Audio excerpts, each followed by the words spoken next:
써도 되겠군요.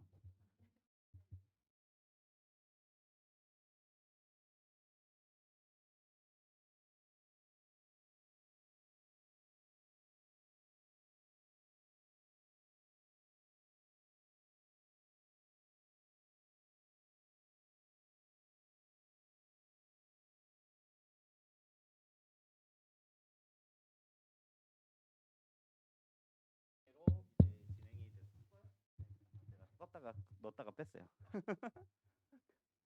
일단 저는 DNA 입시랩의 이명순 부소장입니다. 안녕하십니까? 네. 그 지금 월요일이었나? 그러니까 어제 그저께 오늘이 금요일이죠. 수요일부터 해갖고 수목금 저희가 이제 외고, 상상고 그리고 오늘 외대부고 이렇게 외대부고뿐만 아니라 이제 여기 이제 자사고들 이렇게 해서 저기 설명회를 진행을 하는데요. 원래 기획된 게 수업 설명회라서 왜냐하면 저희가 생각했을 때는 사실 어머님들께서 이미 다 선택을 학교나 뭐 이런 것들 선택을 거의 하셨으리라고 생각을 해서 수업 설명회로 생각을 했었어요. 그래서 이제 수업으로 이제 이야기를 하려고 했었는데 저희 원장님께서 입시에 관련된 얘기를 좀 해주셨으면 좋겠다라고 이제 하셔갖고 제가 일단 먼저 올라와서 말씀을 좀 드리도록 할게요. 여기서 입시라고 하는 것은 대입이죠. 대입.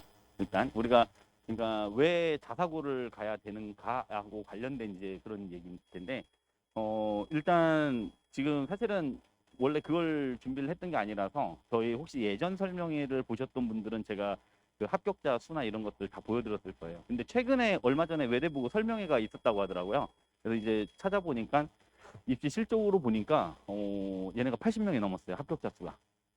서울대 합격자 수가요. 80명이 넘었는데 그게 수시가 36명. 이것은 그냥 고정이고 정시 인원이 추가로 몇 명이 더 합격이 됐더라고요. 제가 마지막 조사했을 땐 76명이었는데 82명인가 이렇게까지 올라갔더라고요. 그러니까 걔네들 그 학교의 정원 대비로 보면 엄청나게 많이 들어갔죠. 근데 더 중요한 것은 뭐냐면은 이게 그 서울대 합격자잖아요. 서울대 의대는 몇 명 못 가요. 서울대 의대는 그 뭐 한 2명 이렇게 정도밖에 못 가고 많이 갈 때가 이제 3명 이렇게 되는데 그럼에도 불구하고 이제 뭐 다른 의대들 되게 많이 가죠. 그래서 얘네 합격자 건수가 거의 90건 정도가 나오는데 재학생이 한 60건 정도? 아마 학교에서 그 학교 설명회 다녀오신 분 계세요? 혹시 말해 주던가요? 기억이 안 나요? 혹시 들으셨어요? 그 말 안에 제가 한번 전화해서 꼬치꼬치 물었어요. 저도 궁금하거든요. 근데 이제 한 그 정도 말을 해주더라고요. 그래서 60건 정도니까 그 이제 복수 합격들 그러니까 재수생 빼고서 N수생 빼고서 60건이라고 이제 이야기 한 대략 그 정도라고 이야기를 했어요. 그러니까 복수 합격이나 이런 것들 빼면은 뭐 한 30건은 그래도 충분히 될 수 있는 30명 합격은 충분히 될 수 있는 그러면 이제 서울대 인원까지 다 빼면은 서울대 인원하고 합쳐버리면은 이제 115명에서 한 120명 가까이 이 정도가 되는 거죠 인원이. 그러면은 한번 단순 계산해 보면 어떻습니까? 얘네들 뭐 370명 한 요 정도 정원에서 360명 치고서 보면은 거의 30%가 그렇게 해서 가는 거예요. 물론 수시 정시 합쳐서지만. 그러니까 이런 걸로 보면은 이제 엄청 많아요. 근데 이제 사실 조금 이제 생각을 해봐야 되는 게 뭐냐면은 이건 저한테 컨설팅을 와서도 이제 그런 거 물어보시는 분들이 있는데 우리 아이가 여기를 가면 잘할까요?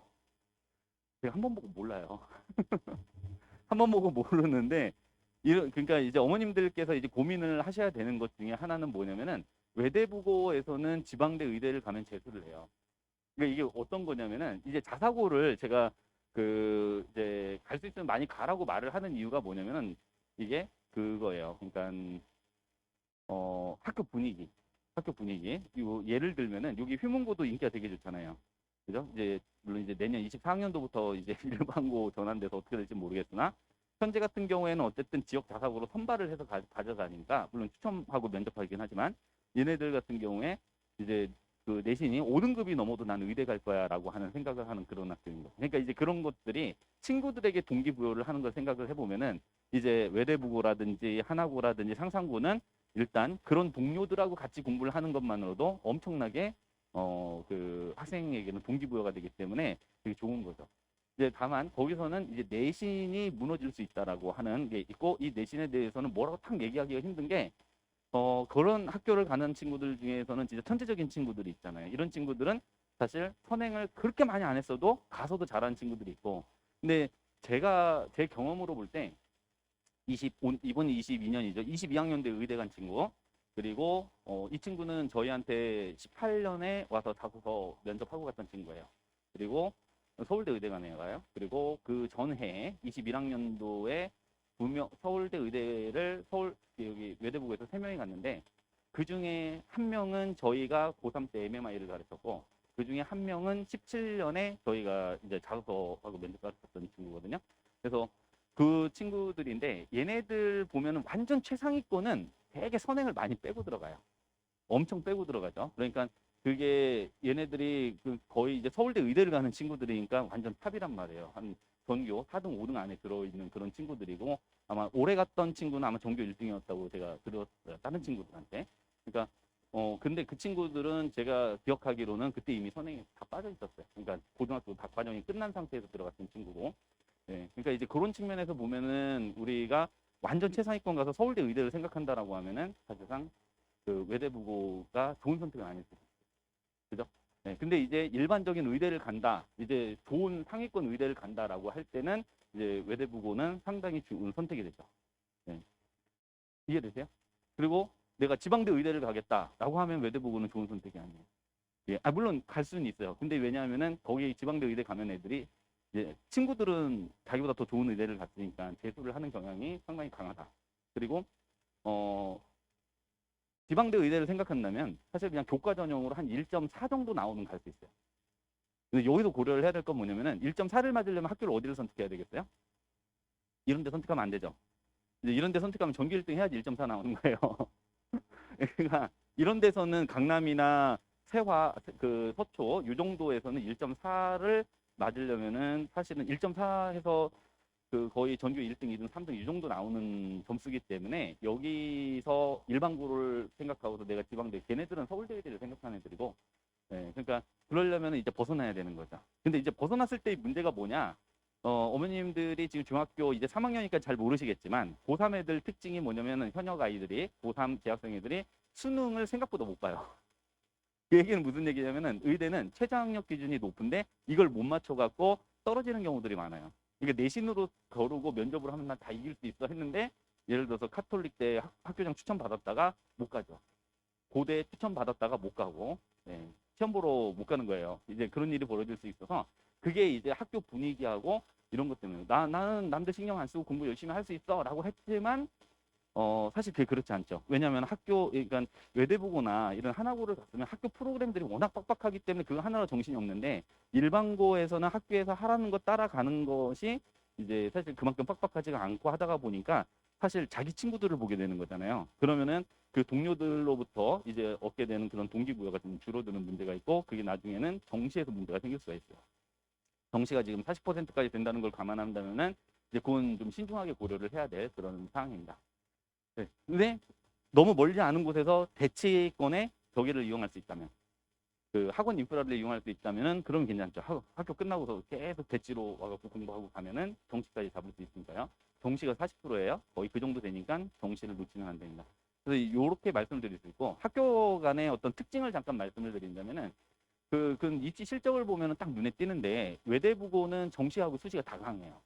그죠? 36명 정도가 수시에서 가고 47, 8명 정도가 지금 정시에서 가거든요. 그러니까 여기서는 정시도 되게 많이 시키는 학교이기 때문에 이렇게 해서 가면은 이제 그 제가 전화했을 때 거기 그 입학 설명하시는 선생님이 받아주셨어요, 전화를. 근데 뭐라고 그랬냐면은 자기 그 외대부고에서 내신 5등급인 애가 만점이 나왔다. 이런 거죠. 내신은 못해도 수능을 열심히 하면 이렇게 되는 거, 그 수능 공부에 이제 동기부여가 됐을 때는 얘가 또 터지지 않고 그렇게 할 수 있다는 거죠. 그러니까 내신 때문에 실망하지 말고 보내려면 보내라, 이런 얘기인 거죠. 네, 그래서 일단 외대부고 같은 경우는 그게 확실히 이제 장점인 것 같아요. 그리고 하나고, 이제 어머님들께서 많이 이제 고민하시는 것 중에 하나가 이제 하나고인데, 하나고가 지금 그 수시 실적이 서울대 입시 실적이 41명이고 수시 실적이 한 40명 정도 이렇게 되니까 거의 정시로는 한 명 정도밖에 이제 못 간 것 같아요. 그러면은 여기는 아주 극명하게 드러나는 거죠. 수시가 엄청나게 강한 학교, 그죠? 40명 선. 근데 근데 얘네들 학생 민원으로 보게 되면은, 그러니까 정시를 빼놓고 따져보면은 사실 얘네들도 절대 밀리는 학교가 아니에요. 다만 하나고에서는 정시까지 잡기는 그렇게 쉽지는 않다라고 하는 거죠. 예, 그러니까 그것은 좀 감안을 하시면 되는데, 근데 이제 제가 저희가 올 봄부터 설명회를 계속 이렇게 해왔고, 수업도 이렇게 스팟으로 조금씩 열면서 오고, 여름방학 때부터 본격적으로 열어서 왔는데, 경향으로 보면은 하나고가 확실히 외대부고보다는 인기가 확실히 없어요. 그러니까 외대부고가 훨씬 더 이제 인기가 큰 거죠. 그래서 거의 많은 학생들이 지금 외대부고로 몰리고 있는데, 근데 어떻게 생각하면은 하나고에 갔을 때 지금 이런 분위기라고 한다면은 오히려 내신 따기가 좀 더 쉽지 않을까. 그러니까 지금 웬만큼 우수한 친구들이 다 이제 외대부고로 빠져나가려고 하는 그런 생각이라서 아마 똑같은 생각을 하고 있는 거죠. 그래서 수시를 생각을 하면은 얘네가 그게 20%가 넘는 인원이 서울대를 가는 거기 때문에 그 하나고도 저는 그렇게 나쁜 선택은 아니다라고 생각을 해요. 다만 하나고에서는 이제 정시가 좀 힘들다. 정시가 힘들다라고 이렇게 생각을 하시면 되고요. 상상고는 좀 저기가 세죠. 정시가요. 그래서 얘네들 그리고 어머님들 이미 아시겠지만은 상상고 같은 경우는 의대 건수가 합격자 건수가 150건 이상. 근데 여기도 제가 전화를 해서 숫자를 한번 이렇게 추정을 해보고 전화를 해서 다 물어보고 막 이렇게 좀 한번 해봤는데 저희들도 알 길이 없어요. 어머님들도 궁금하시면 전화를 해보세요. 제일 좋습니다. 네, 그래서 전화를 해서 확인을 해본 결과로는 어쨌든 그렇게 자신 있게 얘기는 못하더라고요. 외대부고만큼. 저희는 얼마만큼입니다. 이렇게 얘기를 안 하고 그냥 대충 몇 퍼센트를 약간 뭉뚱그려서 얘기를 해요. 그러니까 이제 그 느낌상 거기는 이제 재학생보다는 역시 재수생들의 의대 합격 건수가 좀 많은 듯한 느낌 이런 거고, 여기 휘문도 이제 마찬가지죠. 지금 190건, 200건 정도 나오는데 사실상 저기 재수생하고 재학생 비율로 합격자 정시 비율 이런 걸로 한번 계산을 해보면은 사실 그렇게 많지는 않아요, 재학생이. 그러니까 이런 데 갈 때는, 여기 휘문 갈 때는 보통 이제 4년 생각하고 간다는 이런 어머니들도 계세요. 내신 따기가 힘들고 실제로 수시는 별로 안 챙겨주기 때문에. 그러니까 사실은 그런 경우는, 그래서 저는 이 휘문고등학교 별로 좋아하지 않는데, 왜냐면은 이름만 자사고잖아요. 그러니까 괜찮은 애들 이렇게 데려가고 사실은 대치동 학원 인프라를 통해서 아이들이 이제 좋은 대학을 가게끔 만드는 거라서. 자, 근데 사실 상상고로 돌아오면 상상고가 정시가 확실히 강한 것은 이제 맞는 것 같습니다.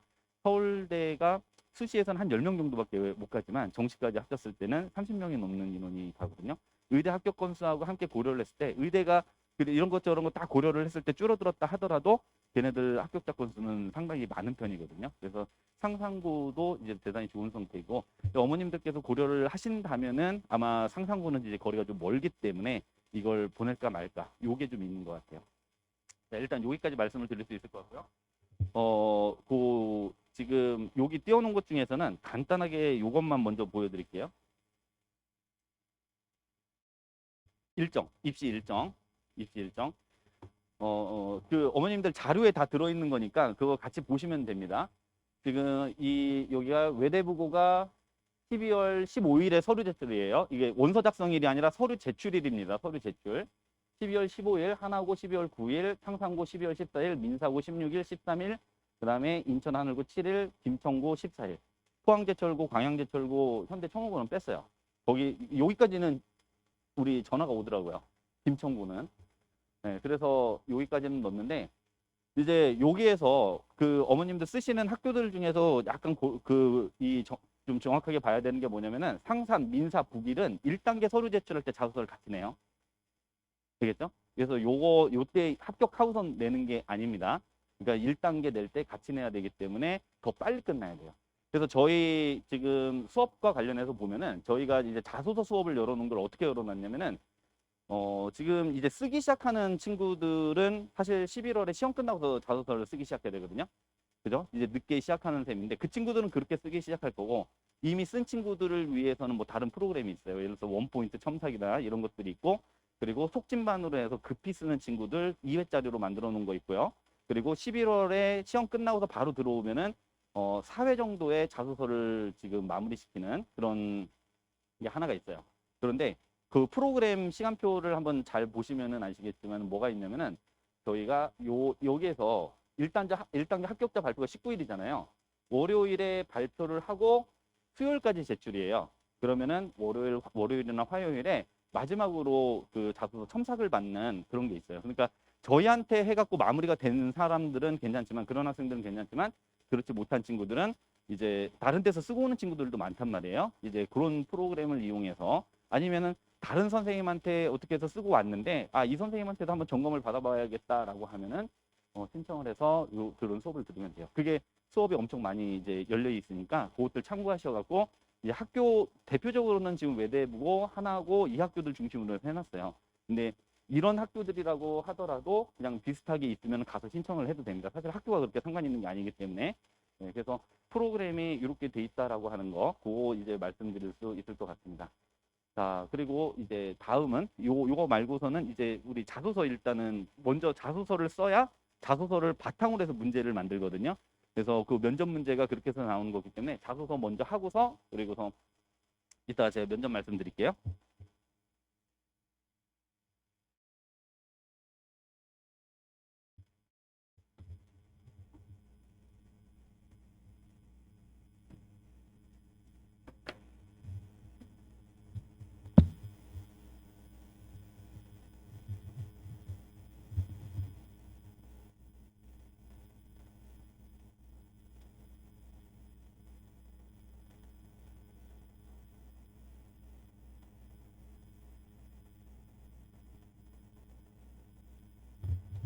네, 안녕하세요. 반갑습니다. 저는 방익은이라고 하고요.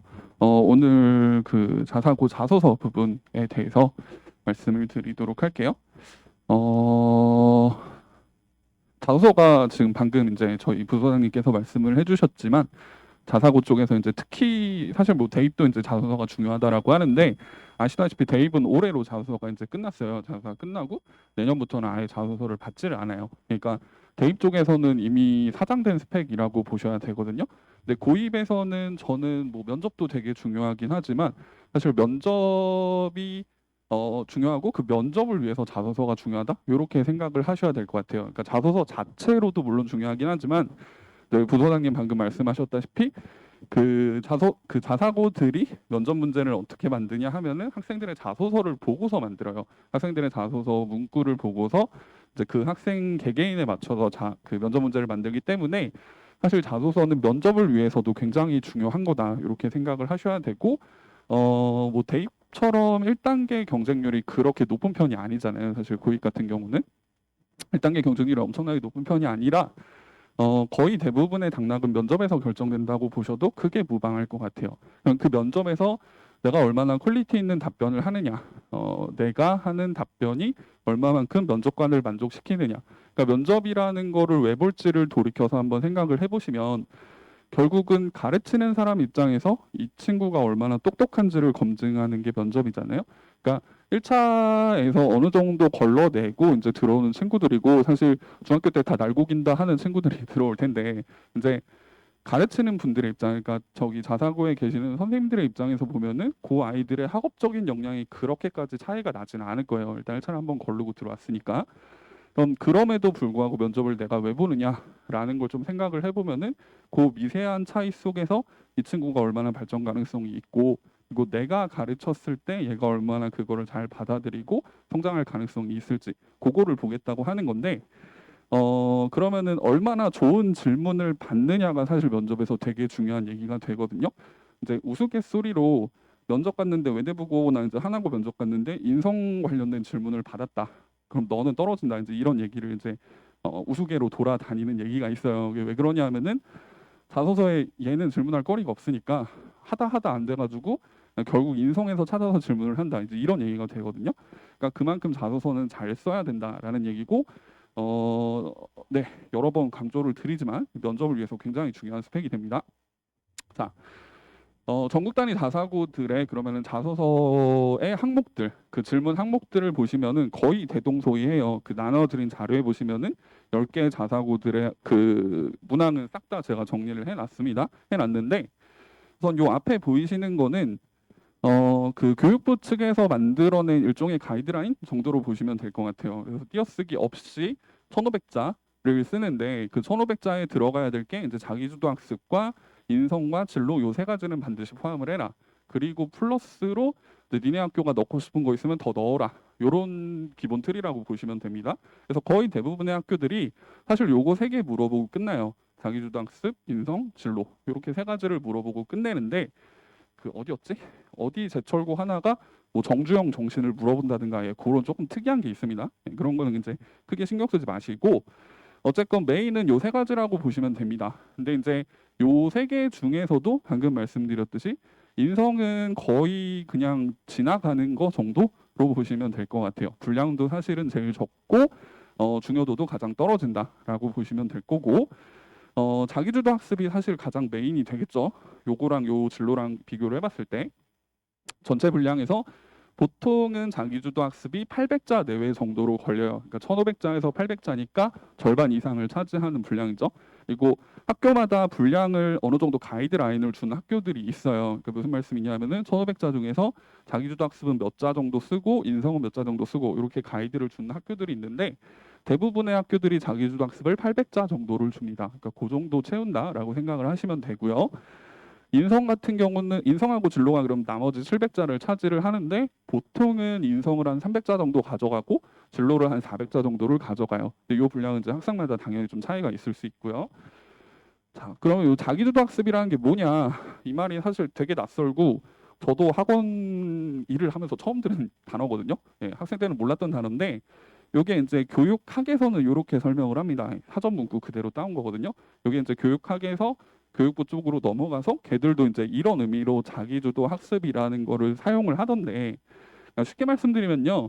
학생이 공부를 하다가 궁금한 게 하나 생깁니다. 왜 안 나오냐? 예, 학습 목표. 그러니까 내가 뭔가 하나 궁금한 게 생겨요. 그럼 그 궁금한 거에 대해서 어떤 여러 가지 방법을 통해 가지고 그 궁금증을 해결해내는 과정 정도로 생각하시면 될 것 같아요. 그러니까 네, 지나가다가 뭐 예를 들어서 뉴튼 같이 이제 뭐 누워 있다가 예, 동산에 누워 있다가 사과가 떨어지는 걸 보고서 저게 왜 그럴까라는 하나의 궁금증을 느끼고 그거를 이제 끝까지 파내는 예, 그런 건데 사실 잘 안 되죠. 네.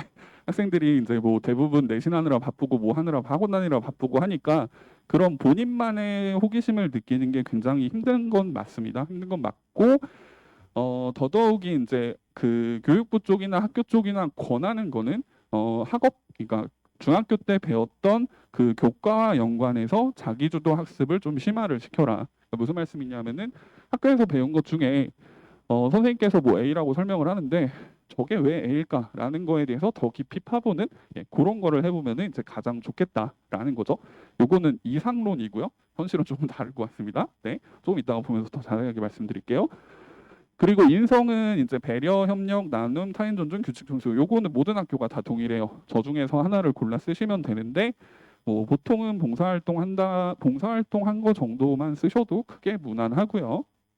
그 다음에 진로가 내가 이 진로 목표를 왜 갖게 됐고 그리고 그걸 위해서 어떤 노력들을 그동안 기울였었고 플러스 그거가 되려면은 어떤 자질들이 필요하다. 예를 들어서 나는 의사가 되고 싶다. 의사가 되기 위해서 뭐가 필요하냐? 뭐 소통 능력도 필요하겠죠. 환자와의 소통 그리고 공감 능력 그리고 어떤 전문 지식 예, 이런 것들이 필요할 텐데 그럼 그런 것들을 위해서 내가 어떻게 노력했고 그 다음에 고등학교 입학한 후에 그걸 어떻게 키우겠다. 예, 여기까지 이제 진로에서 써주시면 돼요. 근데 이제 그거를 어떻게 키우겠다를 쓸 때 보통 그 학교의 특징이나 특히 이제 프로그램하고 맞물려서 쓰는 경우가 되게 많아요. 아시다시피 이제 뭐 외대부고다 그러면 ARC 있고 그다음에 뭐였더라? 예, 프로그램이 몇 개 있잖아요. 이제 그런 프로그램들을 통해서 내가 어떠한 자질을 길러서 어떤 사람이 되겠다. 이런 식으로 요거 같은 경우는 거의 공식화되어 있다라고 보시면 될 것 같아요. 진로 쓰는 방법은.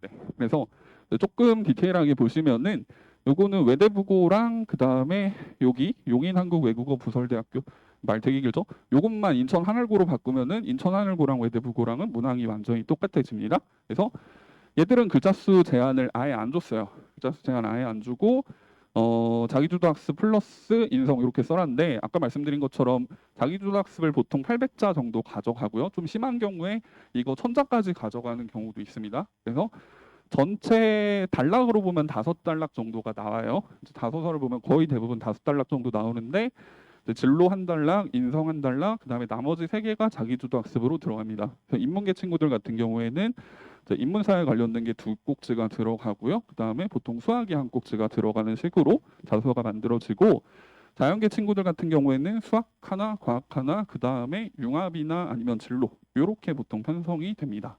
예. 하나고도 보시면은 조금 쪼개놓기는 했지만 사실 앞에 거랑 똑같아요.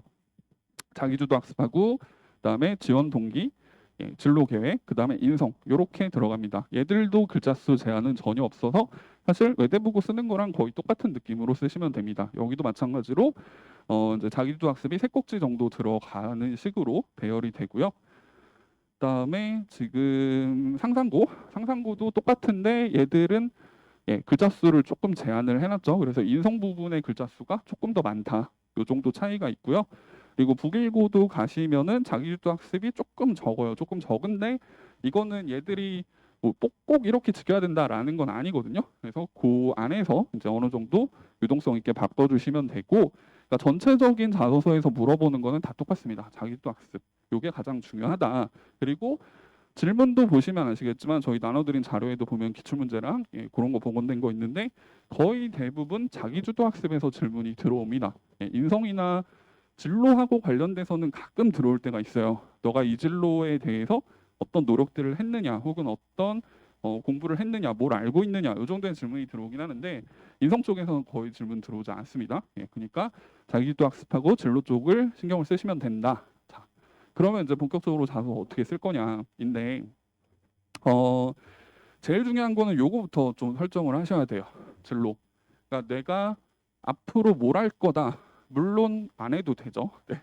뭐 이건 대입 자소서도 마찬가지인데 앞으로 고등학교 가서 뭐 대학교 가고 난 이후에도 사람이 뭐 하고 살지 모르는데 예, 그 진로를 반드시 픽스하실 필요는 없어요. 픽스하실 필요는 없고 그냥 고입용으로 하나 설정한다라고 생각을 하시면 될 것 같은데요. 설정을 하실 때 생각하실 게 두 가지입니다. 하나는 내가 좀 잘 아는 걸로 해야 된다. 그러니까 아이들이 보통 특히 남학생 같은 경우에는 중학교 때 이제 자사고나 뭐 영재고나 과거 준비하는 친구들 보면은 90% 이상이 다 물리를 깊게 파요. 뭐 생물하는 남학생들 별로 없더라고요. 근데 그 친구가 갑자기 의사가 될래요 하면은 진로와 관련된 지식적인 질문들이 들어와요. 특히 하나고 같은 학교들은 꽤 들어옵니다. 그런 질문들이. 그러니까 평상시 본인이 뭐 예를 들어서 물리를 투까지 하고 심화물리 하고 올림피아드 나가고 했던 친구가 양자역학이 뭐니 이렇게 물어보면 질문 걔들 답변 잘하거든요. 예. 근데 걔들한테 DNA가 뭐냐 이렇게 물어보면 몰라요. 예. 그러니까 일단은 자기가 잘 아는 분야로 진로를 맞추시고요. 그다음 두 번째는 뭐냐 하면은 기존 활동에서 좀 진로하고의 연관성을 찾아서 억지로 좀 맞춰주시면 좋을 것 같아요. 그러니까 무슨 말씀이냐 하면은 지금 어쨌건 대입도 그렇고 고입도 그렇고 선행학습에 대한 얘기는 계속 나오고 있거든요. 그래서 외대부고 쪽에서도 선행학습이 너무 많이 들어간 거는 이제 좋지 않다 이렇게 얘기를 하고 있어요. 그러면은 역으로 선행학습에 걸리지 않을 거면은 사실 이제 대입 자소서보다 제가 볼 때는 고입 자소서가 훨씬 더 뭐라고 해야 되지? 그 선행학습이 판을 치는 그런 내용들이 되게 많은데요. 그러니까 그 이미 그 고입 자소서들 같은 경우는 그런 식으로 쓰는 게 워낙에 고착화되어 있다 보니까 그냥 중학교 때 그 공부한 내용만 써가지고는 사실은 경쟁력이 굉장히 많이 떨어지거든요. 그러니까 어쩔 수 없이 선행을 쓸 수밖에 없어요. 선행을 쓸 수밖에 없는데 그러면은 그거를 이제 어떻게 해야 되냐? 기존의 생기부를 잘 이제 한번 정독을 하시면서 요 생기부에 있는 A라는 내용을 선행학습 그러니까 아이들이 이제 공부한 내용 중에서 탐구한 내용 중에서 이렇게 엮어야 되겠구나라고 하시고 그거하고 관련된 진로를 이제 역으로 정하시는 식으로 그러니까 진로를 정하고 탐구를 하는 게 아니라 역으로 탐구한 내용에 진로를 맞춰서 그렇게 진로를 먼저 정하시는 게 제일 첫 번째가 될 것 같습니다. 요거는 이상론이에요. 사실 이상론이고 그 다음에 인문계 친구들 같은 경우에는 아까 말씀드린 것처럼 사실 실험을 할 필요는 없습니다. 왜냐하면 인문사회 관련된 활동이 두 가지 들어가고 그다음에 수학이 보통 한 가지가 들어가는데 수학 같은 경우에는 애들이 실험을 거의 못해요.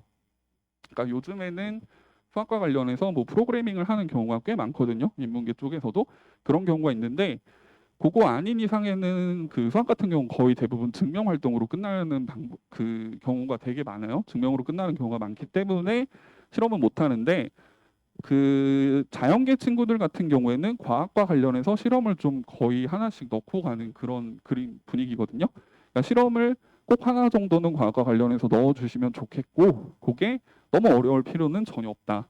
아주 간단하게, 네, 지금 머릿속에 스치는 거는 그 음료수 종류별로, 그러니까 환타, 우유, 그다음에 또 있었더라. 콜라, 그리고 포카리 스웨트, 그다음에 그냥 물, 얘네들 가져놓고 걔네들 끓인 다음에 걔네들 끓는 점 측정해가지고 그거 가지고 자소 쓴 친구도 있었어요. 물론 이제 그 결과를 좀 과학적으로 의미 부여를 해야 되기는 하지만, 실험 자체는 학생의 수준에서 할 수 있을 만한 실험으로 하시고 거기에 대해서 좀 의미 부여를 하고 그게 이제 진로하고도 맞으면은 가장 베스트가 되는 거죠. 근데 수학이건 과학이건 아니면 인문 쪽은 사실 진로하고 맞아야 될 거고, 이과 쪽에서는 수학하고 과학은 굳이 진로하고 맞추실 필요까지는 없고요. 그다음에 그 의미 부여를 하실 때는 독서하고 엮어서 의미 부여를 하시면 가장 좋을 것 같습니다. 책하고 엮어서 하시면 좋을 것 같은데, 네, 사례를 좀 보여드리면서 말씀을 드릴게요. 그러니까 이 친구는 좀 된 친구인데, 자, 원래 본인이 요 지구온난화에 관해서 되게 좀 관심이 많았던 친구예요. 그래서 환경에 대해서도 되게 관심이 많았고, 특히 지구 그 여러 가지 환경 문제 중에서도 지구온난화에 대해서 관심이 되게 많아서 요게 본인이 했던 실제 활동들입니다. 그러니까 저를 만나기 전에 친구가 이제 지구온난화 심각성을 알리는 요런 기사도 써봤고, 그다음에 탄소 발자국이라고 해서 우리가 어떤 물건이나 음식 같은 게 이제 내 손에 들어왔을 때, 소비자의 손에 들어왔을 때 어떤 생산 과정을 거쳐서 얼마만큼의 탄소를 배출했는가, 이제 그거에 관한 얘기거든요. 그래서 그런 것도 친구가 공부를 해봤고, 요런 이제 온난화 관련된 책도 읽어본 적이 있고, 예, 요즘에는 요게 되게 익숙한 경험 그 의미가 됐죠. 어사이클링, 리사이클링. 그래서 요런 것도 기사를 작성해봐서 누가 봐도 얘는 환경에 관심이 많은 친구구나. 그래서 원래 얘는 이제 실제 진로 목표는 의사예요. 당연히 의대를 가고 싶은 친구인데, 요거랑 의사랑 엮기가 좀 애매모호하니까 약간 진로 컨셉을 바꿨습니다. 이제 세탁용으로 바꿨어요. 바꿔가지고 사진 안 찍으셔도 돼요. 어머니 자료에 다 있습니다. 네. 그래서 지구온난화와 관련해서 두 가지 학설이 있어요. 그러니까 지금은 뭐 이게 워낙에 한쪽으로 치우쳐졌기는 하지만, 그러니까 인간 때문에 지구온난화가 발생한다라는 게 사실이긴 하지만, 인간 때문이 아니라 자연적으로 지구의 기후가 오르락 내리락 한다라는 주장이 여전히 있습니다. 이게 생각을 해보시면 예전부터 간빙기하고 빙하기라는 게 왔다 갔다 했었거든요. 그래서 인간 때문이 아니라 자연에 의해서 기후 변화가 생긴다, 이런 주장이 있어요. 그래서 요 두 가지를 증명하는 실험을 이제 얘가 저하고 진행을 했었어요. 일단 얘 이제 탐구 때문에 처음에 만났던 친구인데, 두 학설 중에 어느 학설이 좀 더 옳은지 증명하는 실험을 하나 했고, 이제 그 실험을 가지고서 같이 보고서를 쓴 그런 보고서란다 자소서를 쓴 그런 케이스라고 보시면 될 것 같은데요. 그러니까 요 탐구를 좀 심화해서 의미 부여를 하기 위해서 요 두 가지 책을 읽었다라고 보시면 될 것 같은데, 요거는 제목에서 보시면 아시겠지만 지구온난화를 부정하는 쪽의 학설을 소개를 하고, 그거 잘못됐음 지구온난화는 사실이야라는 책이에요. 그리고 요 책은 통계 자료를 처리하는 거하고 관련된 책이거든요.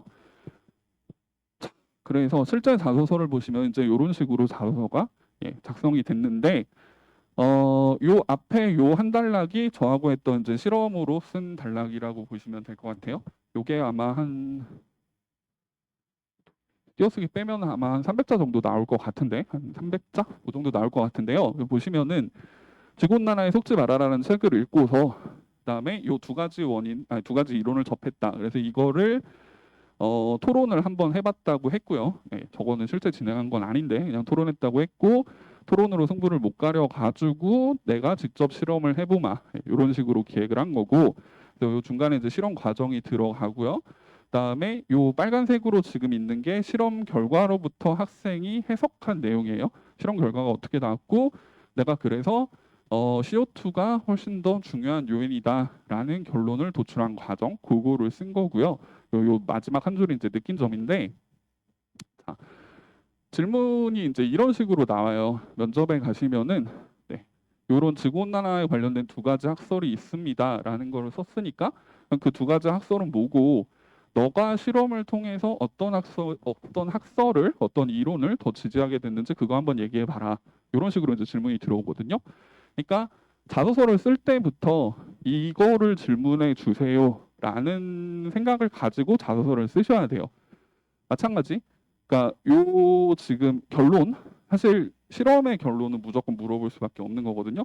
일부러 제가 여기 17배라는 이 숫자를 노출을 시킨 건데 이거를 써놓으면 누구든지 물어볼 거예요. 자, 결과를 설명을 하고 왜 이런 결론을 내렸는지 이거를 설명해 달라. 이거는 실제 이 친구가 가서 받았던 질문이거든요. 그러면 자소서를 이렇게 써놓고 물론 실험할 때부터 학생하고 이제 같이 얘기를 하죠. 야, 이게 어떤 의미다라는 걸 제가 이제 충분히 설명을 해주는데 질문해 달라고 이렇게 몇 개 걸어놓고 그거는 집중적으로 면접 가기 전에 엄청나게 이제 빠삭하게 공부를 하고 가거든요. 아까 말씀드린 그 통계의 미학이라는 책, 요 책을 가지고서 이제 그 17배가 나온 거를 이제 설명을 할 수가 있거든요.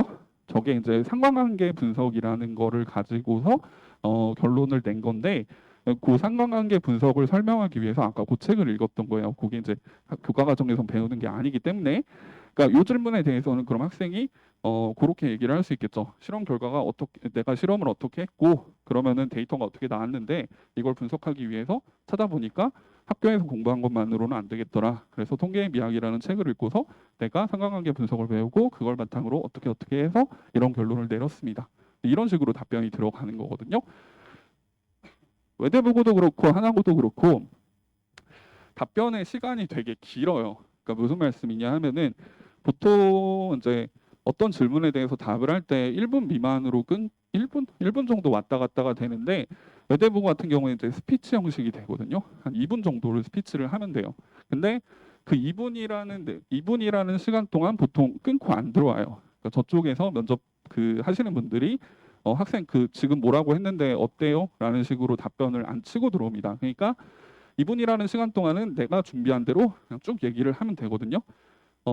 돌려서 말씀드리면은 내가 질문을 파놓고 그러니까 이거 물어봐 주세요라고 질문거리를 던져놓고 그거에 대한 답변도 내 맘대로 미리 짜고 들어갈 수 있다는 얘기가 돼요. 그러니까 자소서를 쓰실 때 여기에다 질문 좀 해주세요. 그리고 거기에 대한 모범 답안까지 미리 다 짜놓는 거죠. 그런 식으로 준비를 하시면은 면접이 좀 상당히 쉽게 진행이 될 수 있다. 고고고. 요거 같은 경우에 이제 수학과 관련된 얘기입니다. 피타고라스 정리는 이제 중학교 때 배우는 거고, 요 뒤에 가면은 제이 코사인 법칙이라는 게 나와요. 선생님한테 얘가 이제 질문을 해서 그 피타고라스 정리를 좀 더 확장된 버전인 제이 코사인 법칙을 공부를 했다. 그래서 피타고라스 정리로 증명이 가능한 여러 가지 정리들을 이제 제이 코사인 법칙을 이용해서 증명을 했다. 아까도 말씀드린 것처럼 수학은 이런 식으로 증명 관련된 얘기들이 되게 많이 나옵니다. 그럼 이것도 마찬가지죠. 일부러 질문해달라고 이거를 내가 실제로 증명했다라고 써놓은 거죠. 100% 질문이 어떻게 증명했냐라고 치고 들어오거든요. 그러면 이론관에서 소개해주고 증명한 거를 열심히 또 외워가면 됩니다. 열심히 외워서 그거 얘기하면 되고요. 그리고 질문의 많은 방법 중에 하나가 요거예요. 그러니까 또 다른 사례 하나 설명해 주세요. 내가 어떠한 식으로 공부했다 혹은 어떠한 걸 느끼고 깨달았다라고 하면은 그거하고 관련해서 자소서에 쓴 거 말고 또 다른 사례 있으면 얘기해 주세요. 요거 질문 되게 많이 들어오거든요. 그러니까 이 친구도 어디 갔니? 수학은 하나의 원리에 다양한 원리가 파생된다는 어쩌고 저쩌고 요 문구를 이렇게 써놓으면은 질문이 이제 그거에 또 다른 사례 한번 얘기해 볼래요? 학생이 경험한 거 이렇게 들어오는 거죠. 마찬가지로 없는 거라도 하나 억지로 만들어서 이제 외워서 가서 면접에서 답변을 하면은 됩니다. 그러니까 처음부터 쓸 때 여기에다가 좀 질문을 해주세요. 아는 거를 그러니까 내가 자신 있는 거 학생이 좀 이해가 잘 되어 있고 자신 있고 공부한 거를 바탕으로 해서 자소서를 애당초 그렇게 쓰시면은 훨씬 면접하기가 편하다라는 거 그걸 좀 생각을 해주시면 좋을 것 같고요. 이 친구는 이제 로봇공학자를 꿈꾸던 그런 친구입니다. 그래서 좀 약간 뭐라고 해야 되죠? 실제 진로도 로봇공학자고 여태까지 했던 활동도 다 로봇 쪽이고 그래서 되게 좀 약간 그 남자애들 중에 그 딱 봐도 공돌이 있잖아요. 그런 친구인데 보시면은 이제 요런 책도 지가 궁금해가지고 읽었고 실제 뭐 데니스 홍이 자기 롤모델이라고 하더라고요. 그래서 로봇공학연구원을 꿈꾸던 친구인데 얘가 좀 문제가 뭐였냐 하면은 과학 활동이 좀 많이 약했어요. 과학한 게 별로 없어가지고 이제 그것 때문에 조금 골치가 아팠었는데 요 뭐지? 요게 이제 요 친구가 했던 첫 번째 그 자소서 내용이에요. 그래서 보시면은 공의 최장거리 발사각도 요거하고 관련해서 이제 탐구를 했다. 근데 요거 애들이 되게 많이 하는 거예요, 사실. 그러니까 이 친구는 저하고 자소서 쓸 때 만났던 친구인데 그 이렇게 여기서 공 같은 걸 발사를 할 때 각도를 몇 도를 주느냐에 따라서 이제 저 멀리 수평 방향으로 얼마나 멀리 나아갈 거냐 요거거든요. 그래서 45도가 보통은 최적이다라고 가설을 많이 세우는데, 네. 근데 실제 실험을 해보면은 45도가 안 나옵니다. 왜냐하면은 공기 저항 같은 게 이제 작용을 하거든요. 그래서 조금 뭐지? 많이 하는 내용이긴 하지만 어쨌건 그 탐구한 게 하나가 들어가 있고, 그다음 두 번째는 골드버그 실험 장치라고 해가지고 왜 어머님들 유튜브 같은 거 가끔 보면은 여기서 공 같은 거 하나 떨어뜨리면 막 되게 복잡한 거 이렇게 막 왔다 갔다 해가지고 저쪽에 꼬리 나는 그런 거 있잖아요. 막 애들 막 와 신나다고 좀 좋아하고 그런 장치를 한 건데 이 친구가 이제 도르래를 가지고 그거를 하나 만들었었다고 하더라고요. 그래서 도르래에 들어가 있는 어떤 과학적 원리 그거는 잘 이해를 하고 있어가지고 일부러 도르래에 대해서 좀 깔아놓고 그리고 질문 좀 해달라고 여기 등가속도 운동이랑 수직 항력이라는 표현을 일부러 썼어요. 일부러 써서 야 이거 좀 질문 들어와라. 그러면 이제 실험은 100% 물어봅니다. 탐구 과정 그리고 탐구 결과 너가 이걸 통해서 뭘 깨달았니? 이 정도의 질문 들어오는데 사실 이 문구는 이 실험 자체가 막 여기서 과학적으로 의미 부여를 할 수 있는 게 이제 이 공기 저항이 있을 때와 없을 때의 운동 방정식이 어떻게 달라지느냐 그리고 이거를 수학적으로 좀 심화를 할 거면은 사실 저걸 벡터로 넘어가야 되거든요. 근데 이 친구가 벡터를 공부를 안 했었던 친구예요. 그래서 만약에 벡터를 공부를 했으면은 이거를 수학하고 엮어서 얘가 실제로 안 했다 하더라도 자소서 쓰면서 공부시키면 되거든요. 왜냐하면 대입하고 고입하고 진짜 그 고입 자소서를 쓸 때 그래도 괜찮은 게 애들이 기말고사 끝나고 시간이 조금 있으니까 그리고 면접까지도 시간이 보통 조금 있으니까 어차피 무슨 문제가 나올지 뻔히 아니까 자소서를 쓰면서 공부를 시킬 수가 있어요. 그래서 이제 사실은 요거를 벡터를 제가 가리키면서 하려고 했었는데 애가 못 받아들여서 이제 여기까지만 나온 그런 케이스인데 그게 좀 아쉽죠. 그 다음에 요 도르래 같은 경우에는 어디 갔지? 네, 그 요게 실제 나왔던 질문에서 아마 요거 하나 다를 거예요. 로봇 설계에 필요한 동력학과 어떤 관련이 있는지고 네, 요 뒤에 문제는 아마 아니었을 거예요. 근데 요거는 실제 물어봤던 걸로 제가 이제 기억을 하거든요. 그래서 요 물리적인 원리들이 요 실험 장치에 꽤 많이 들어가니까 그 물리적인 원리들을 일단 설명을 해야 되고 그다음 플러스로 그게 자기가 이제 진로로 가지고 있는 로봇 쪽과 어떤 연관이 있느냐 이런 식으로 이제 질문이 들어오죠. 그럼 마찬가지로 아까 말씀드렸듯이 그치? 이런 것들을 일부러 써놔서 거기서 좀 질문을 받게끔 그리고 미리 공부해 가면 되니까 사실 요거는 면접이 어떻게 보면 좀 쉬운 거죠. 왜냐하면 이미 예상 질문 리스트가 뽑히니까 같은 친구인데요. 요거는 이제 AI 관련해 가지고 학생이 탐구했던 내용이에요. 그래서 상관관계 분석을 한 건데 요것도 이제 질문이 그러면은 상관관계라는 거가 이제 어떻게 나올 수 있는지 일단 그 과정에 대해서 질문이 들어오고 그리고 좀 흥미로운 문구를 쓴 게 AI 알고리즘이 빅데이터를 이용한 변형된 통계학이다. 이제 이런 문구를 썼는데 요것도 이런 문구를 써놓으면 이제 질문이 100% 들어오죠. 왜 AI 알고리즘이 통계학이냐라는 거. 근데 이런 게 이제 알고리즘을 좀 공부를 많이 하다가 보면은 많이 할 것도 없이 조금만 공부를 하면 사실 이제 깨닫게 되는 거거든요. 그러니까 본인이 내가 공부를 좀 많이 해서 깨달은 내용이다라는 거를 이렇게 써두면은 먼저 공부를 하신 분들은 그거를 읽고서 이 친구가 공부를 실제로 했구나. 그럼 실제로 얘가 이거를 하면서 깨달은 건지 한번 물어봐야지. 이렇게 되는 거니까 이것도 이제 일부러 질문을 깔아놓는 거죠. 이런 식으로 질문을 미리미리 좀 세팅을 할 수 있습니다. 그리고 요거는 이제 이렇게 뭐였더라? 네, 요건 이제 진로하고 관련된 얘기인데 사실 이 질문은 얘가 받았던 건 아니고요. 만약에 이제 진로하고 관련돼서 질문이 나올 수 있다면은 요 정도 나올 수 있죠. 뭐 필요한 자질 어떤 것들이 있는지 얘기를 해봐라.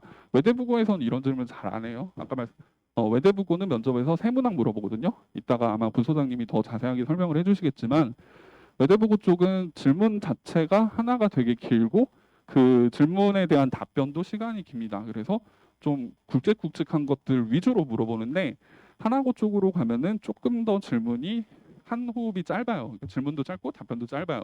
그러다 보니까 하나고 쪽에서는 이런 질문을 충분히 많이 던져요. 실제로 많이 던지고요. 그러니까 뭐냐 이거 저거 진로하고 관련해서는 이제 어떤 자질들이 필요하고 너가 그걸 어떻게 여태까지 길러왔고 그거를 우리 학교 들어와서는 어떻게 기를 거냐. 아까 자소서 썼던 그 내용과 똑같이 질문이 들어옵니다. 그래서 이제 자소를 그렇게 쓰라고 말씀을 드리는 거고요. 네. 어디 갔니? 일단 제가 준비를 한 거는 여기까지인데 자소서 쓰실 때 다시 한번 말씀드리지만 중요한 거는 자소서가 문제 출제를 위한 시험 범위다. 이렇게 이해를 하셔야 돼요. 그래서 시험 범위가 되게 짧거나 아니면 시험 범위에서 뭐 낼 만한 문제가 없으면 선생님들이 되게 이상한 거 내시잖아요. 아무도 안 해오는 되게 지엽적인 것들. 예, 그렇게 출제가 되는데 시험 범위에 낼 문제들이 많으면 낼 내용이 많으면 질문의 퀄리티가 당연히 이제 중요한 거 위주로 갈 수밖에 없거든요. 그러니까 자소서 쓰실 때 그거를 좀 반드시 생각을 하시고 아까 말씀드린 것처럼 좀 이렇게 이것 좀 물어봐 주세요라는 것들을 미리미리 넣어서 그런 질문들이 나오게끔 하면은 미리 준비하고 가면 사실 그렇게까지 어려운 건 아니거든요. 그래서 그거를 좀 생각을 해주셨으면 좋겠습니다. 네, 그리고 이제 부소장님이 면접과 관련해서 또 설명을 드리도록 하겠습니다. 네, 감사합니다.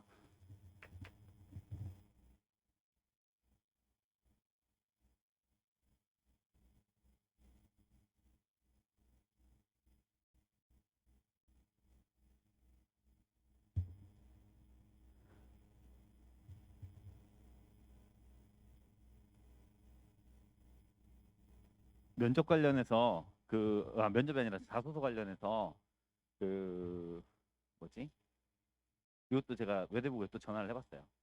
저도 궁금하면 다 이제 막 전화를 해보거든요. 그 설명에 그 참고를 해보면 되게 좋은 게 작년에 22학년도 온라인 설명회가 있어요. 외대부고가. 근데 이제 하나고는 그게 없어서 좀 그런데 그 온라인 설명회를 보면은 많이 좀 자세하게 설명이 돼 있어요. 그래서 그것도 어머님들도 한번 보세요. 근데 이제 그거 보면서 좀 의문이 들어갖고 저희가 한번 질문을 이제 했었는데 잠시만요.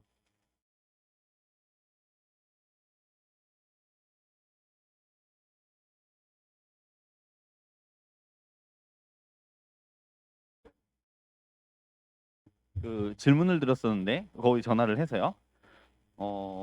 이제 제가 궁금했던 게 뭐냐면 일단 제 경험으로 볼 때 이 자소서가 어머님들 보시면은 중학생 자소서가 되게 수준이 높아요. 정말로 수준이 높아요. 이게 많이 높은 편이에요. 왜냐하면 저희 지금 방희근 선생님도 그렇고 저도 그렇고 이 저희 수업 들어가시는 선생님들이 전부 대입을 같이 하세요. 그래서 서울대 의대 쓴 애들 자소서까지도 저희가 다 지도를 하고 있는데 이제 물론 걔네들 훨씬 더 높기는 하죠. 이제 실험은 이런 데서 할 수 없는 실험들을 걔네들은 같이 진행을 하기 때문에 근데 중학생이라고 생각을 하고서 보면은 오 이런 것까지 하나? 이제 그런 게 있단 말이죠. 그래서 이제 그런 것들이 이제 꼭 그렇게 써야만 합격하는 것은 아니거든요. 근데 이제 이렇게 안 썼을 때 혹시라도 여기서 불이익이 있었을까 이런 생각이 들기 때문에 선행학습을 할 수는 없지만은 학생이 깊게 탐구한 것으로 이제 쓰게끔 하는데 그래서 이제 얘네들이 이제 면접하고 관련된 얘기인데 면접이 그 자소서를 중심으로 만들어요. 외대부고는. 그래서 이것도 학교마다 조금씩 차이가 있습니다. 외대부고는 기본적으로 자소서 중심으로 다 만들고 하나고는 생기부하고 대조해 가면서 만들고 그래서 이제 그 차이가 있는데 그래서 외대부고에서 자소서에 대해서 뭐라고 이야기를 하냐면은 만약에 이제 학생들이 워낙 뛰어난 애들이 오기 때문에 깊이 있는 탐구를 해갖고 써야 된다. 그렇지 않았을 경우에는 그러니까 자소서에서 문제를 만들기가 너무 어렵다. 이걸 만들지 못하면 생기부를 봐야 되는데 이제 생기부를 보시면 아시겠지만 별로 없어요. 그러니까 생기부 내용에서는 1학년 것은 양이 많고 왜냐하면 자유학기제는 뒤에 또 있거든요, 양이. 그래서 있는데 2학년은 한 페이지도 안 되고 반 페이지밖에 없는 경우도 있어요. 그리고 3학년은 가려지죠. 세특이. 네, 이제 그런 것들 때문에 사실상 생기부에서 뽑는 것이 사실 그렇게 쉽지가 않은 거죠. 그리고 또 하나가 학교에서 교과 수준에서 그냥 학교 수업에서 교과 수준으로 배운 것을 가지고 그냥 자소서를 써버리면은 이제 깊이가 너무 이게 없기 때문에 학생의 사실상의 실력을 평가하기 어려운 거죠. 그러니까 예전에는 한 17년, 18년만 하더라도 얘네가 공통문항이라는 게 있었어요. 그럼 그 공통문항이 되게 이제 배경 지식 같은 것을 독서 많이 하고 생각 많이 한 친구들한테 배경 지식 같은 거 이제 많이 이렇게 가르쳐 놓고 하면은 시험 보기 때도 되게 좋았었는데 그러니까 평가하기도 편했겠죠. 근데 이제 그게 없단 말이에요. 그래서 그리고 이제 하나고도 그런 것들이 해서 이제 없어졌기 때문에 그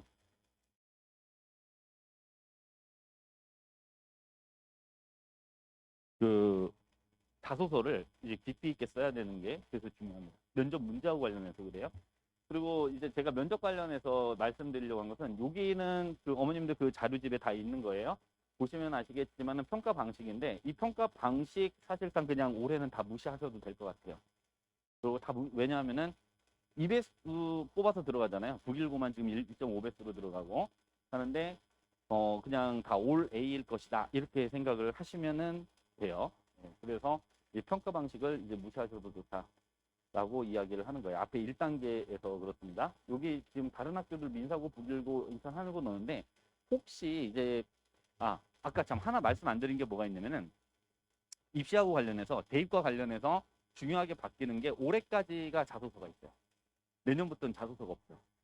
그죠? 그러면 이제 여기에서 볼 때 제 생각으로는 그래요. 이게 그러니까 아마 이렇게 자꾸 없애는 것은 그 무슨 사교육비 부담을 던다든지 학생의 부담을 던다든지 뭐 이런 거 얘기하고 공교육을 더 정상화시키면 어쩌고저쩌고 뭐 이런 거 얘기를 하는 것 같은데 아마도 그런 이유일 텐데 제가 생각할 때는 이렇게 되면은 일반고보다는 자사고나 특목에 대한 선호도가 훨씬 더 커질 수밖에 없어요.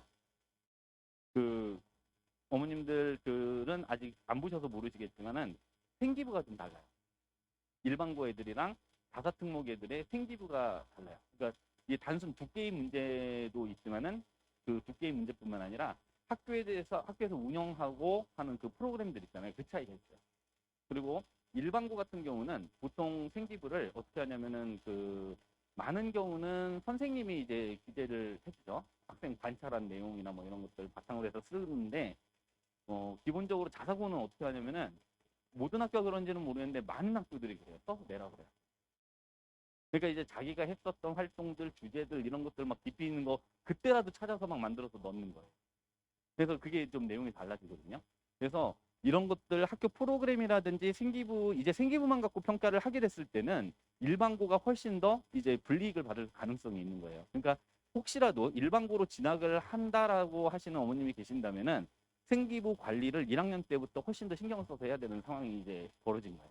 자사고는 자사나 특목은 그래도 좀 낫죠.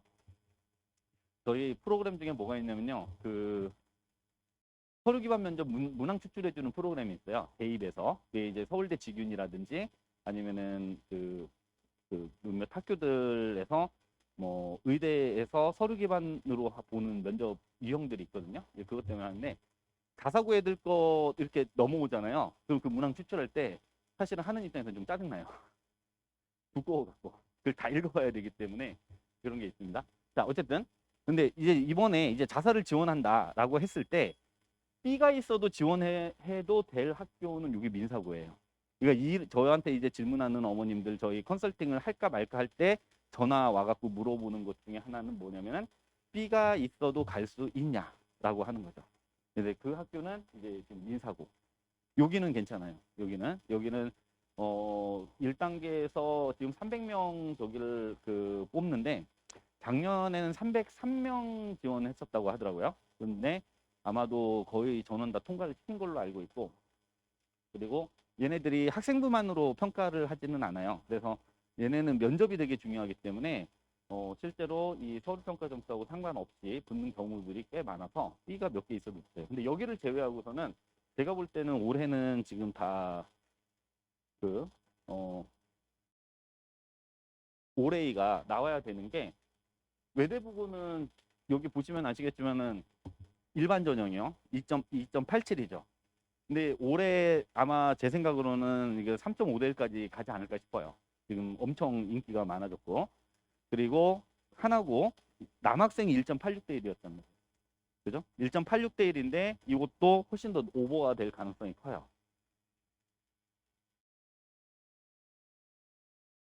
자, 상상고하고 민사고인데 상상고도 여기 남학생이 1.94대 1이거든요.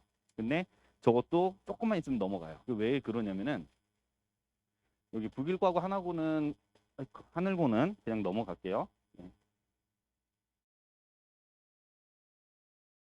요것 때문에 이거 제가 이전 설명회 때부터 계속 말씀드렸습니다. 근데 뭐냐면은 올해 학령 인구가 작년보다 4만 명이 많아요. 4만 명이. 그러니까 4만 명이 많다는 얘기는 딱 자연 증갑은 10% 많잖아요. 경쟁률 자연 증갑은 10%입니다. 거기다가 자사고, 폐지 이슈, 예, 이것도 소멸됐고, 그리고 지금 입시 실적은 갈수록 좋아지고 있고. 그래서 이런 걸로 볼 때 자사고에 대한 관심이 엄청나게 증가하고 있고, 그리고 합격률 아까 말씀드렸죠. 서울대학교 외대부고 같은 경우 그렇고 하나고도 40여 명 이렇게 들어가는 것은 엄청나게 많이 들어가는 비율로 보면 장난이 아닌 거예요. 이런 걸로 인해서 지금 자사고에 대한 관심이 엄청나게 커졌고, 으아,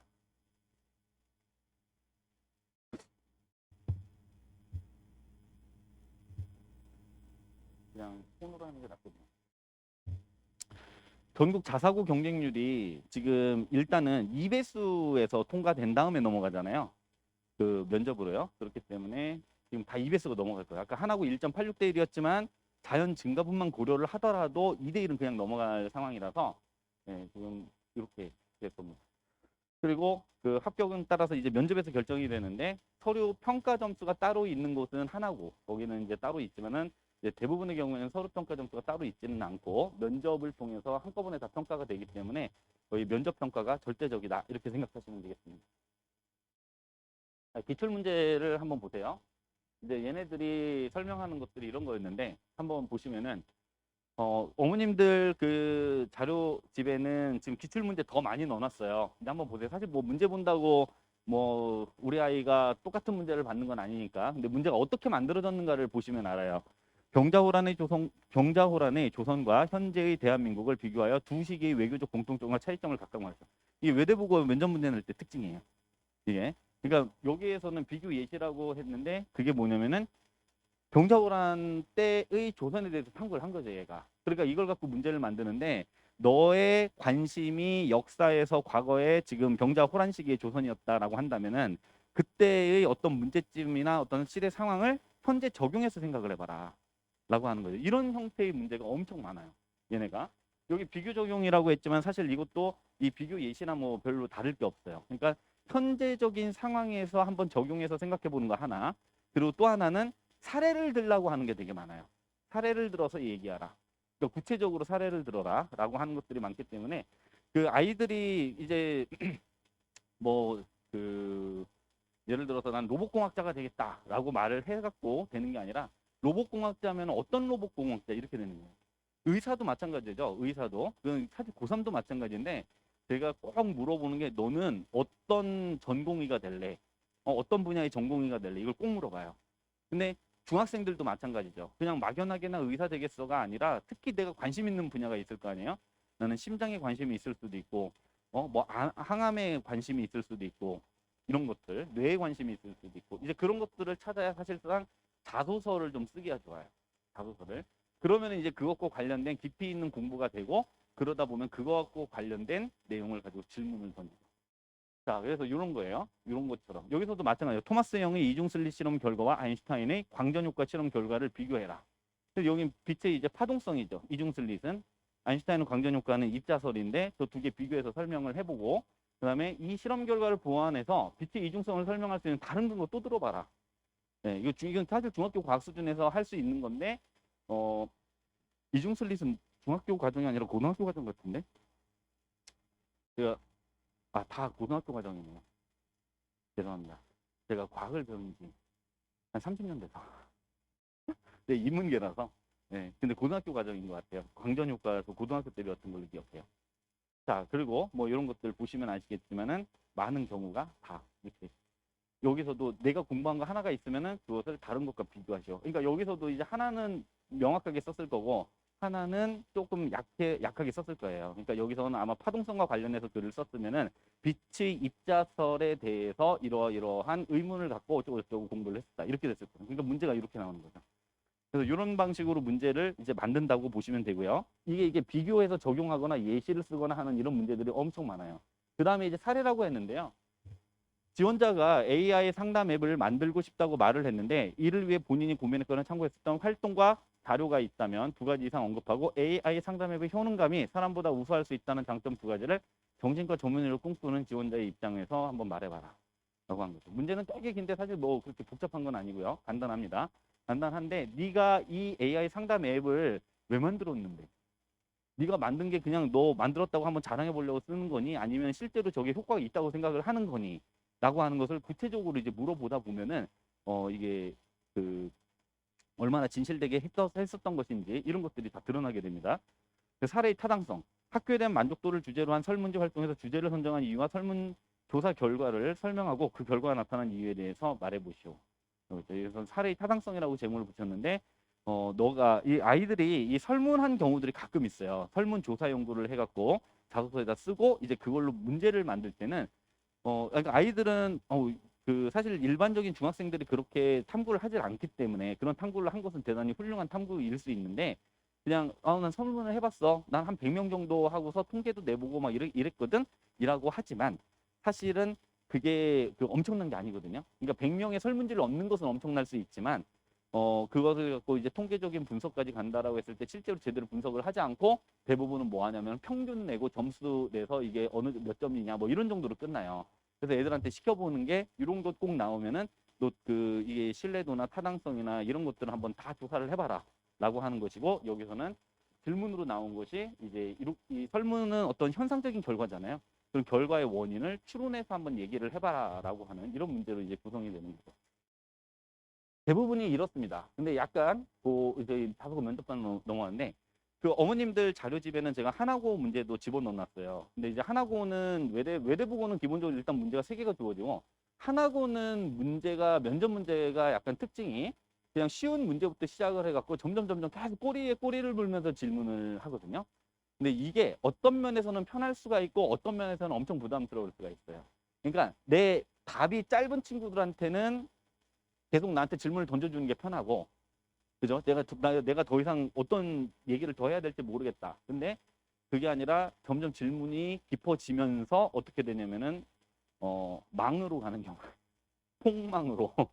예, 그게 우리가 이제 뭐라 그러냐? 털탈 털렸다라고 하는 이제 그런 식의 면접이 되는 경우가 있는데, 이제 거기 예시를 들어놓은 게 이게 작년에 이제 기출 나왔었던 거라고 하는 게 있어요. 그게 뭐냐면 또 존경하는 인물이 누구냐 해놓고서 존경하는 인물 뭐 일론 머스크인데요. 그러면은 자, 일론 머스크가 이제 로켓을 쏘아올리고 어쩌고 저쩌고 해갖고 긍정적인 평가를 받았는데 어머님들 요즘에 뉴스 보세요? 일론 머스크 엄청 지금 망해가고 있죠. 아니, 그러니까 회사가 망하는 게 아니라 뭐 실적도 예상치보다 저기에서 뭐 주가도 떨어지고 있다고는 하는데 그게 문제가 아니라 뭐 그 불륜설도 나오고 그리고 뭐 이상한 얘기들 많이 나오잖아요. 코인 갖고 장난한 것도 있고 지금 뭐 트위터 샀다 팔았다 뭐 산다 안 산다 뭐 하면서 문제된 것도 있고 예를 들어서 뭐 이런 것들 가지고서 지금의 일론 머스크의 그런 그 어떤 세간의 평가하고 한번 비교해서 얘기를 하면 어떠니 뭐 이런 식의 질문을 계속 꼬리를 물고 들어갈 수도 있고요. 다른 질문들도 마찬가지예요. 이것은 지금 학업적인 질문이 아니지만 학업적인 질문들도 점점 이제 깊이 들어가는 거죠. 너 교과 시간에 배운 게 뭐야?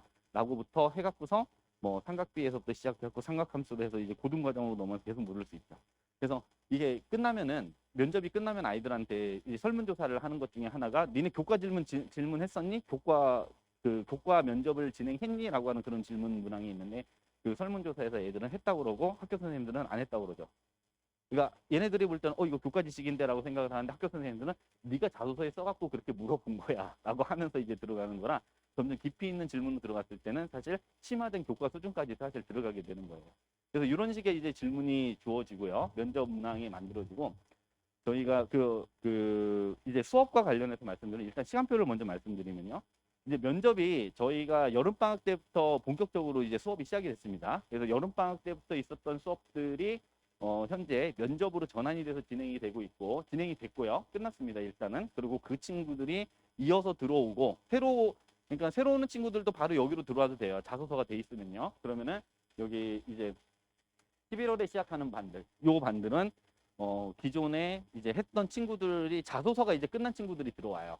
그래서 저기서부터 면접을 시작하고, 자소서가 안 끝난 친구들은 11월에 시작하는 자소서 반을 먼저 듣고, 그러고 나서 이제 면접반을 들어오면 되겠습니다. 그래서 그 친구들이 11월 말쯤에 자소서가 끝날 거기 때문에 보통 일주일에 한 번씩 수업이거든요. 그렇게 해서 끝나면은 이제 12월 5일, 12월 4일 뭐 이럴 때 있는 저 면접반에 들어와서 수업을 듣는데요. 12월에 끝나면은 이 면접이 생각보다 시간이 많이 걸리는 게, 그 어머님들 자소서 쓰거나 면접 수업을 하는 게 계속 불러다 놓고 얘기시키고 막 이러는 게 아니에요.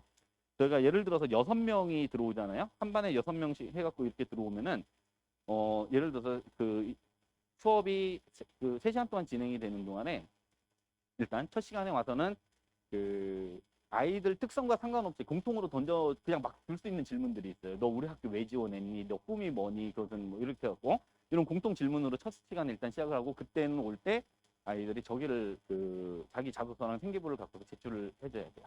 그러면은 그때부터 저희가 바꿔서 일주일 사이에 문제를 만들어서 그 다음 주에 가지고 가요. 이메일로 보통 주거나 저는 카톡을 이용하는데 아이들한테 그 한글 파일 상태로 해서 줘요. 그러면은 그 다음 시간에 애들이 이제 컴퓨터를 갖고 와서 뭘 하냐면은 6명이 이제 아까 돌아가면서 하는데, 돌아가면서 한 명씩 불러요. 그러면 10분에서 15분 동안 이제 개별로 면접을 진행을 하고, 나머지 친구들은 강의실에 있는 상황에서 강의실에서 그 면접 질문지에 대해서 계속 답을 다는 거예요. 그리고 필요하면 책을 가져오고 인터넷 접속을 해갖고 인터넷으로 자료를 찾고 하면서 공부를 하는 거예요. 그러니까 면접의 가장 기본은 말하는 거지만은, 말하기 전에 뭐가 돼 있어야 되냐면은 그 기초적인 베이스가 있어야 돼요. 지식적인 측면에서 자기가 자소서에 썼던 내용을 환하게 꿰뚫고 있지 못하면은 털립니다. 네, 털리는 거예요. 그렇기 때문에 공부를 해요, 공부를. 그래서 자소서 쓸 때도 사실 저거 이거 한 패러그래프 쓰는 거 얼마 안 걸려요. 저보고 쓰라 그러면은 이거 뭐 10분도 안 걸려서 쓸지도 모르죠. 근데 사실 이걸 쓰기 위해서는 책을 한두 권을 읽어야 되는 게 아니에요. 그래서 어떤 친구 같은 경우 지금 자소서 쓰는 친구들한테도 너 이런 책으로 바꿔서 지금 자소서를 이제 바꿔 쓰면은 책 요거 읽어, 요거 읽어, 요거 읽어. 근데 책을 한 권을 다 읽는 게 아니라 자신한테 필요한 부분 골라서 읽는 부분이라서 아이들이 보면 이걸 다 소화를 하고 있어요. 지금 이제 수업 듣는 애들 보면요. 그렇게 해서 공부를 하면은 야, 우리가 어떤 느낌을 받냐면은 이제 저희가 고등을 같이 하잖아요. 그죠? 고등학교 이과 애들보다 자사고 쓰는 애들 더 잘해요. 자사고 쓰는 중3 애들이. 선생님들이 그런 말을 자주 하는데, 그게 왜 그러냐면 애들이 책을 바탕으로 해갖고 그 자기 자소서에 있는 내용들이 상당히 깊기 때문에 그 공부를 다 하고서 이제 이야기를 하기 때문에 그래요.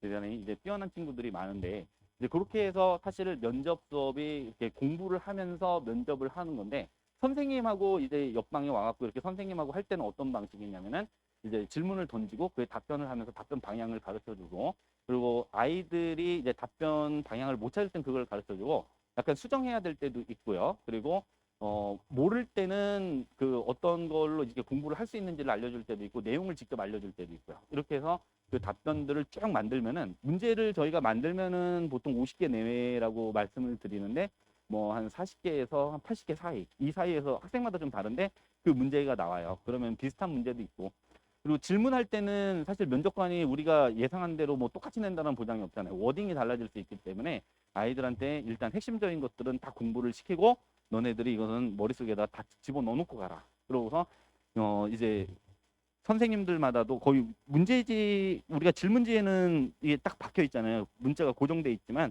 이제 그것을 변형시켜서 질문을 던질 수도 있고, 뒤에 있는 질문을 하다가 보면 이거 앞에서 나왔던 질문에 대한 답변이네 해갖고 앞에서 공부했었던 그 내용으로 답변을 할 수도 있고, 이렇게 이제 훈련이 되는 거예요. 그렇게 하다가 보면은 이제 적응력도 높아지죠. 이렇게 해서 거의 12월 초 중순 가기 전에 이제 끝내놓고, 자사고들은 보통 크리스마스 전후로 해서부터 이제 시험들이 있단 말이에요. 외고는 한 일주일 정도 빠르고요. 그래서 그때가 되면은 어머님들 보시면은 이제 시간표가 그거 말고 이제 그 파이널 모의 면접 시간표라고 있어요. 이 시간표를 보시면은 이제 12월 3일부터 일찍 끝난 친구들은 뭐 이때부터 시작을 할 수도 있죠. 상상고 같은 데도 조금 더 빠르거나 외고나 이런 데 빠른데 거의 19일에 시험 보는 데는 이렇게 해서 진행이 되는데, 여기서부터 이제 실전을 쭉 들을 수가 있어요. 이 실전은 3시간을 일단 한 세트로 하는 그 3시간이 한 타임인데, 그 한 타임 동안에 보통 3바퀴를 지금 돌리는 것을 목표로 삼고 있어요. 3바퀴를. 그리고 자사고 같은 경우에는 지금 아마 한 명당 아마 20분씩 돌아갈 거예요. 최소 20분일 텐데, 그게 면접이 보통 15분씩 진행이 됩니다. 물론 이제 상상고는 좀 달리 편성이 돼야 돼요. 근데 이제 다른 학교들은 보통 15분씩이고, 그러니까 15분 동안에 실제처럼 면접을 진행을 하고 5분 동안 커멘트를 하면서 이제 모의 평가를 하게 되는 거죠. 저희가 그렇게 해서 진행이 되고요. 그래서 여기서는 선택해서 들으시면 돼요. 여기서는 그래서 보통 이제 23, 4, 5 요때 이제 시험일이 많이 있어갖고 최대 지금 22일 정도까지 이렇게 잡아놨어요. 물론 더 늦은 학교도 있어요. 혹시 뭐 인천 하늘고였나? 여기는 더 늦게 시험을 보기 때문에 혹시 만약에 저희는 인천 하늘고라 한 주 더 연습을 해야 되는데요 하면 그분 다시 문의를 주시면 되고요. 이런 방식으로 이제 준비가 되고요. 학생들은 그래서 면접 수업을 할 때도 노트북을 갖고 오는 게 좋아요. 그래서 면접 수업 하는 동안에 이제 공부하고 선생님이 알려주는 것들 체크해놨다가 쭉 이제 자기가 정리를 해놓고, 그래서 이걸 지금 문제 만든 것만으로도 뭐 7페이지에서 한 11페이지까지 나오거든요. 물론 간격이 있으면 거기다 쭉 써넣어서 그걸로 무슨 이제 자기 백과사전처럼 공부를 하는 겁니다. 그리고 파이널 때는 동영상으로 그걸 이제 녹화를 하나하나씩 이렇게 찍어서, 근데 저희 폰으로 찍을 수가 없어서 아이들 보고 이제 그 카메라 있는 폰을 갖고 와라 라고 이제 하는 겁니다. 모니터링 하라는 거죠. 자기를 한번 보면서. 근데 애들이 보기 싫어해요. 고3들도 자기 또 보기 싫어해요. 부끄러운가 봐요. 이렇게 문제를 만들어요. 그래서 영역별로 자기 주도 학습 영역이 있어서 여기에서 자소서 기반 질문, 학생부 기반 질문 이렇게 해서 문제를 만들어 갑니다. 이건 다 비슷하게 들어갑니다. 그래서 그 다음에 있는 것처럼 여기 지원 동기하고 활동 계획 및 진로 계획에서도 자소서 기반, 학생부 기반, 인성에서도 이렇게 하고, 마지막에 이제 공통 문항은 이것은 그 학생하고 상관없이 학교랑 상관없이 할 수 있는 질문들, 그런 것들 이제 준비를 합니다. 면접 수업 방식은 아까 말씀드린 것처럼 이제 그 이게 좀 잘못 들었는데 공통 문항이 그렇죠. 공통 문항 처음에는 1회차에는 공통 문항 답변 연습을 하고 자소서 제출하면은 그 다음부터는 이제 자기 개별 문제, 자기 개인 문제들로 이제 연습을 하게 됩니다. 이렇게 해서 이제 순번으로 돌아가면서 공부를 하고 노트북 지참해서 공부를 계속 답변을 마련을 하는 이런 시간을 갖습니다. 그래서 저희 자사 특목의 그 입시를 담당하고 선생님들이 몇 분 더 계세요. 근데 지금 더 계신데 좁아갖고 지금 다 못 넣었습니다. 선생님들이 기본적으로 저희가 그 대입하고 고입을 이제 다 들어가시는 선생님들이라서 입시하고 관련해서 그리고 이런 면접과 관련해서는 그냥 정통이라고 생각을 하시면은 되겠습니다. 어쨌든 뭐 제가 볼 때 어머님들 이렇게 그 지금 수업을 계속 진행하면서 그 수업하는 어머니들이 이제 전화를 주세요. 그래서 근데 맨날 같은 걸로 전화를 주세요. 걱정된다. 우리 아기 괜찮냐? 이게 전화를 주시는데, 근데 제가 볼 때는 그 이 친구들이 중3에서 지금 자사고 생각하고 덤비는 친구들 보면은 이제 이런 게 있어요. 그러니까 자소서 쓸 때도 그렇고 면접할 때도 그렇고 사실 그게 자소서 쓸 때부터 약간씩 이제 표가 나기 시작하는데, 뭐냐면은 너 이런 것 좀 공부해서 할래? 라고 해갖고 네, 저 해볼게요 라고 하는 친구들 있고, 선생님 이거 너무 어려울 것 같은데요, 저 못해요 라고. 못해요는 못해요라고도 안 해요. 그냥 표정이 일단 바뀌어요. 네, 표정이 바뀌어요. 그래서 이제 그 제가 볼 때는 전자의 경우는 제가 볼 때 거의 이제 붙는다고 저는 확신을 해요. 후자의 경우에는 너 위험하다 이렇게 생각해요. 그러니까 무슨 얘기냐면은 뭔가 도전 정신을 갖고 어려운 것도 내가 공부를 해서 소화를 하겠다라고 생각하는 친구들이 있고, 나는 여기까지야 라고 생각하는 친구들이 있는 거예요. 이게 약간 그런 태도가 보여갖고 혹시 저한테 오게 되면은 저 무조건 할 수 있어요라고 대답하라고 해주세요. 농담이고요. 진짜 못하면 못한다고 해야죠. 그럼 저희가 주제를 바꿔주거나 이러니까. 근데 보면은 그게 뭘 보여주냐면은 그 공부를 잘하는 친구들이 선행이 많이 돼서 잘하는 경우도 있지만 공부를 시키면은 공부하는 방법을 아는 거예요. 그래서 책을 이렇게 던져주거나 하면은 얘는 책을 다 하는 시간이 없어서 못 읽어요. 지금 선행 공부도 하다가 보니까. 그럼에도 불구하고 이게 수업할 때 요만큼 읽어오고 요만큼 더 공부를 해갖고 와서 선생님 이거 다 읽지는 못했는데 제가 여기까지는 이해할 수 있었고요. 요건 이해를 못했어요. 근데 그거 말고 제가 더 찾은 것은 여기까지고요. 아주 분명하게 얘기를 해요. 그럼 그 말하는 태도나 이런 것들을 보면은 너는 듣겠다 이런 느낌이 딱 드는 거죠. 그래서 이게 제가 생각할 때 공부를 잘하고 못하고 이런 것은 기본적으로 태도의 문제라고 생각을 합니다. 그래서 아이들이 좀 적극적인 태도를 갖고 도전적으로 덤벼들면은 저는 애들이 합격할 수 있다고 믿습니다. 어쨌든 지금 설명회는 여기까지 마치도록 하고요. 그리고 저희 그 네이버 밴드가 있어요. 밴드 그 QR 코드인데요. 여기 들어가시면은 입지 정보들이 계속 올라와요. 그래서 어머님들께서 많은 정보 얻으실 수 있으니까 여기 들어가 보시면 좋을 것 같습니다. 네, 일단 설명회 여기서 마치도록 하고요. 질문 있으시면은 질문해 주시면은 답변 드리도록 하겠습니다. 네.